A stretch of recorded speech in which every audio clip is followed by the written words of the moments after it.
a certain place I haven't gone to for years because I needed the air. My allergies were killing me. And short of going to Florida to get away from the allergies, oh, my God, the acacia killing me here in Northern California. When I see that yellow pollen on my car, I know it's time to flee. It's like a toxic bomb. Your car turns yellow from the acacia. A foreign invader that came here and just took over all of the countryside. Anyway, so I needed air. So instead of going to Florida, I drove under the Golden Gate Bridge in a certain area, and I get air coming in right off the out of the ocean. I mean, it comes right through the oceans. I don't even need a boat to get it. And lo and behold, you want to hear something funny? I can't mention the guy's name. I go there on Saturday with the dog. And you know how, like, when you go out with a dog, like, you mess the car up a lot. I'd close, like, 5 different changes of clothing in the back seat. We'll talk about, we'll do the autopsy in a minute with Scalia. And kind of, like, let my hair down. Everything's a mess in the car. All I brought with me were nuts and raisins for a snack, because I don't want to eat garbage food in a certain place that have, like, liquor. And I didn't want to, like, resort. See, sometimes, like, you get hungry. And you know not to eat that, but what the heck, it's a vacation. You eat that hamburger, have the hot dog. No, I don't even want to do that anymore. Maybe once every few years. But I had the nuts. I was Mr. Health with the dog.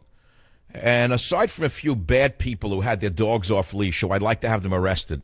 Always a liberal. Always the same thing. Always a liberal. I'm walking with my little dog, and I see a Rottweiler with some woman and her ugly husband.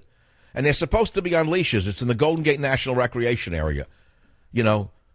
And she said the dog's walking around. I had a little dog killed in front of my eyes. I didn't want to see it happen again. And if I'm holding my dog, I said to her, excuse me, I said it nicely, can you please leash your dog? She looks at me, you talking to me? I said, could you please leash your dog? She says, are you kidding? Okay, so there's that. That was nice. No rangers around. But I'm giving an example, a little surface check. Lo and behold, I pick up my cell phone. I carry an old cell phone, the kind that they throw away in the garbage cans in the Lower East Side of New York when there is a certain line of work in the sanitation business, in the recycling business. They have many of these phones in their pocket. I have the same one for 5 years. It's a Rugby. I don't know the manufacturer. They don't even make them anymore. It's like a museum piece. I should save it for my museum. What is it? Not a Sanyo. I don't know. I'll have to get it. The thing has reception underwater. I never saw anything like this phone. Yes, I have an iPhone and an iPad, but I like the old phone, the flip phone. Reception, as I say, underwater in a sailboat. I ring my friend, who I didn't even know he'd be there. I said, ring. I said, hey, Doc, do you know where I am? I figured I wasn't even going to answer me. He says, well, Michael, you could be anywhere. You could be in France. You could be in Florida. You could be in L.A. He said, where are you? I said, I'm right where you always play with your band, over by the Presidio Yacht Club. He said, well, I'm on my boat 10 feet from you. I'm in the yacht harbor.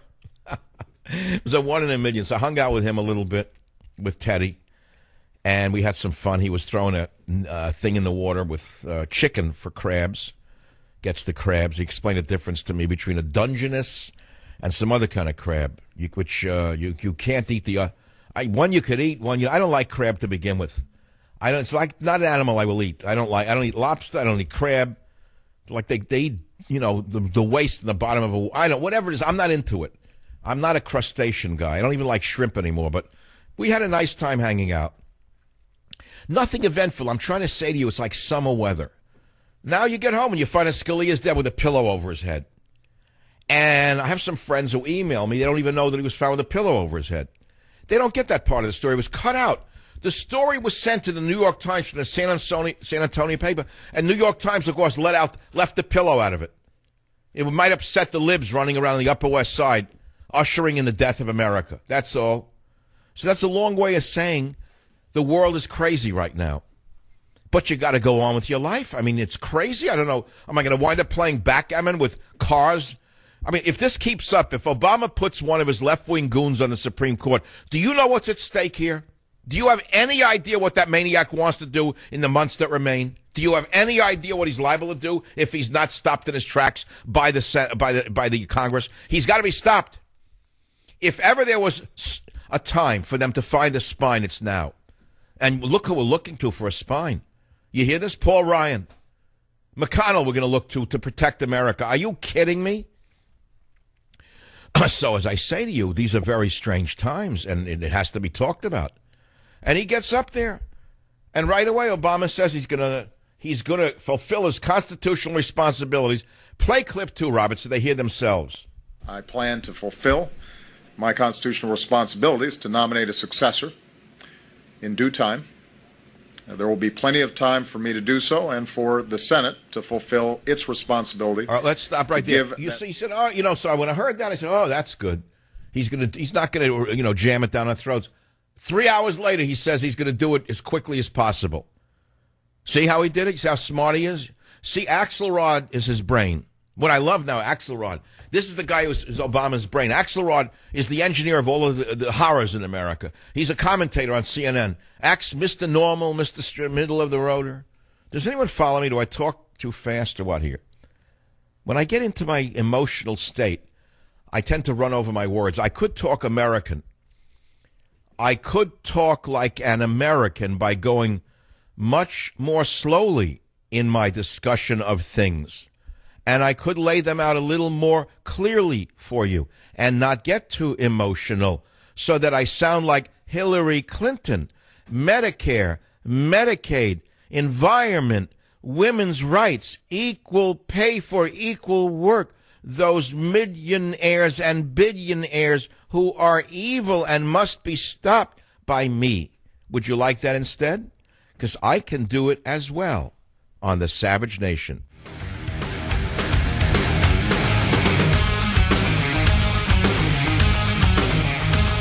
Dead in a room at a hunting resort by the resort's owner. Pillow overhead, bed sheets uncrumpled, no autopsy. Cinderella, the judge says, they call up Cinderella. Her name is Cinderella. I'm not making it up.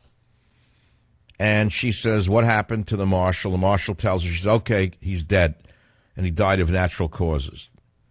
Then first she said he died of a heart attack, myocardial infarction. Then she said, I was wrong. I only meant that his heart stopped. It wasn't a heart attack, said Cinderella Guevara. He died of natural causes. So that's a Dallas TV station is quoting her as contradicting herself. So right away, there's a conflict here, and there's so many conflicts and questions that, again, I repeat what was just published that I said, because it's important that we get it on the record, that I think, I'm a talk show host. That's all I am. Savage calls for Warren Commission investigation on Scalia death. Why is that crazy? Tell me why that's in your mind. Why is that irrelevant? Savage to America on Scalia death. Quote, we need a Warren Commission investigation. This is a serious business. Asks, was he murdered? Why is that crazy? I reversed it for you already. If it was a leftist justice found dead in a resort owned by a Republican donor while there's a Republican president, that's the logical conclusion that anybody would come to if they're on the left. So, well, I know, so logic doesn't play out. The haters will get, oh, how dare you, it's crazy conspiracy theory. So let's take your calls. WABC Joe, thanks for holding so long. What's on your mind? Go ahead, please. I don't know where Governor Abbott in Texas was on that. He should have had the body seized, and there should have been an autopsy. He should have demanded it. Now the body's been flown to Virginia. Where's the governor of Virginia having his state attorney seize that body, demand that autopsy? This could be a coup d'etat underway. We don't know. And you're the only one saying anything, Dr. Savage. Well, I don't listen to other radio shows. I don't. I don't know what anyone else is saying, and I'd rather stick to what I'm saying. I found it a long time ago. Thank you for the compliments, but look, listen to me. I found it a long time ago, just a little radio secret for those of you in the business. Don't listen to other talk show hosts because you'll start to imitate them. That's why several sound just like me. And so you have to understand, you can't listen. You start picking it up without even knowing it. Now, someone wrote this on my Facebook page, a woman from the Eastern Bloc. I wish I could find it in broken English. I can't find. Here it is. Here it is. I can't read her name, but she writes, hello, Mr. Savage. I'm listening to you on the radio. Why are you so surprised about the death of Judge Scalia? Why is not investigation, she asks? Because go to history. In Russia, Czechoslovakia, East Germany, and all over the communist countries, they have liquidated their opponents. Just go back to history, and I know what I'm talking about. Trust me. I like your show. Good luck. I like your show. Good luck. I don't sleep with a pillow over my head. I generally don't know of anyone who does. I hear that. Now we're going to hear stories. Watch. Watch how good the propaganda machine is. They must spend $100 million a month to prop up this administration with PR agents. Latest sleep techniques, a pillow over your head. Special pillows made for people who like to sleep. In a latest study by Reuters, 73% of respondents sleep with pillows over their head, especially Italian Americans from attached brick houses who are in the judicial profession. Yes, we interviewed several judges outside the New York police precinct of Italian heritage and asked them how they sleep. Sir, what's your name? My name is Fiorello LaGuardia. And how do you sleep, sir?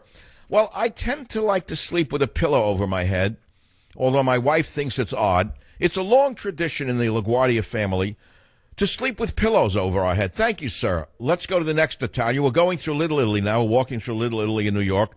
We're on Mulberry Street. Let's stop at any restaurant. Hey, what's your name, sir? Angelo Riccardo. Hello, Mr. Riccardo. Tell us, how do you sleep at night? Well, I sleep very well. What do you mean how I sleep? No, I mean, do you sleep with a pillow under or over yet? Oh, I always sleep over my head a pillow. That's how we do it in old world. Oh, yes. And we all are sleeping with a pillow over our head because that was learned a long time ago because a Garibaldi slept with a pillow over his head. Not unusual then. Then they follow up a few weeks in America. Hey, how do you like that? I'm the only one sleeping with a pillow under my head. Must be something wrong with me. I'll call the doctor and I'll get a pill because I still sleep with a pillow under my head. Join the Savage Nation. Call now, 855-400-SAVAGE, 855-400-7282.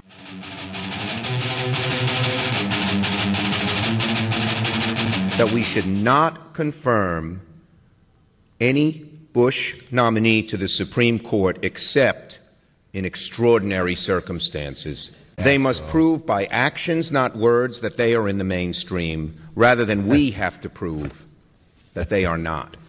Considering the constitutional harm and dramatic departures that are in store if those few are joined by one more ideological ally, we have to, in my judgment, stick by the precepts that I've elaborated.